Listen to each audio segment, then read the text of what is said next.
I spent 9 years running a 40-bed homeless shelter. This is going back in time quite a while. I remember, though, when we started our shelter, I was so excited because we had this small team.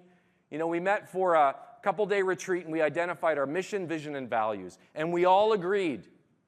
So excited that we printed our values on cardstock and framed them. I put them on the wall of the building so that when you walked into the shelter, the first thing you saw was our values.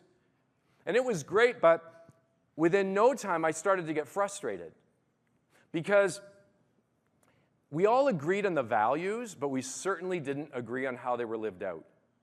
One of those values was fairness, and if you chatted with one of my managers managed the shelter, the 40, 50 people living there, the volunteers, the staff, they'd say, well, fairness is consistency. Fairness is that there's no favoritism, there's house rules, people know what's expected. That's kind of the just, fair community we're trying to create.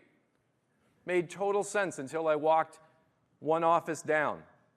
Chatted with a coach. My coaches worked with all of our unhoused friends one-on-one. They got to know their story, their background. They'd say, well, wait a minute. What we would ask of this person, we would never ask of this person. Based on their experience of trauma, their mental health issues. Fairness isn't that everybody gets the same thing. Fairness is that everybody gets what they need. It's really about individuality. And I slowly watched my team do this until we got to the realization one day, folks, I don't think this is an either or. In fact, unless we're able to live in this tension, not to avoid it, not to ignore it, but to lean into it and manage it well, I don't think these values that we framed and put on the wall mean much at all. What really, if we're going to walk our talk, it's how can we navigate this tension?